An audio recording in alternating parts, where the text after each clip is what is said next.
Russia was not the only foreign entity that attempted to meddle in the 2016 U.S. presidential election with the goal of helping then-candidate Donald Trump win. The now infamous meeting with Russian nationals in 2016 at Trump Tower was also not the only one Donald Trump Jr. attended with the apparent eager acceptance of whatever political help was offered. Last year, The New York Times reported that members of the Trump campaign hosted a meeting at Trump Tower, arranged by Erik Prince, with an emissary of wealthy Arab princes from Saudi Arabia and the United Arab Emirates as well as an Israeli social media specialist at Trump Tower on August 3, 2016, each of whom offered to help Donald Trump become president. Prince, who founded Blackwater USA, now known as Academy, and who is the younger brother of Trump Education Secretary Betsy DeVos, was interviewed by Mehdi Hasan on Al Jazeera's head-to-head program last week, where he disclosed for the first time that he attended the meeting and that Iran policy was a topic of discussion.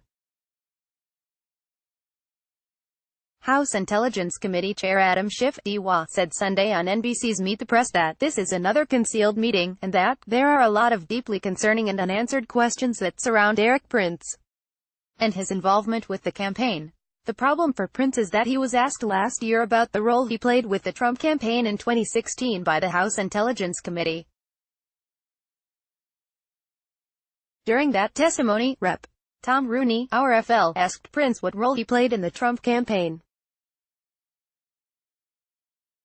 Prince answered, "I played no official or, really, unofficial role." Rooney clarified that apart from sending papers to former Trump staffer Steve Bannon, there was no other formal communications or contact with the campaign.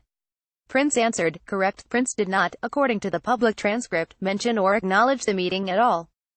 Mehdi asked Prince about this last week during their interview, and Prince first said he did not think he was asked about it, and then said he did in fact disclose the meeting, but that there was a problem with the transcription. Representative Schiff was asked about this discrepancy. "Well, he's certainly not telling the truth in that interview. There's nothing wrong with our transcript. There was nothing wrong with the reporter who transcribed his testimony," the Democratic lawmaker said.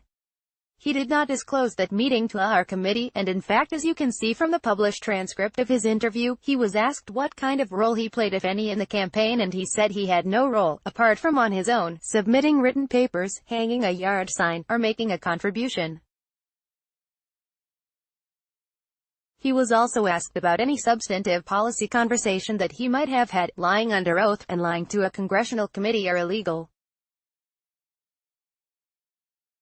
Schiff indicated that this would be something that Special Counsel Robert Mueller would examine. "So his interview certainly looks inconsistent with his testimony," Schiff said.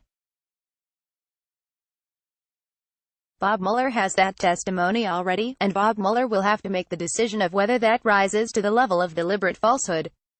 But we had questions at the time of his testimony about his candor and how forthcoming he was, and those questions have only been heightened now."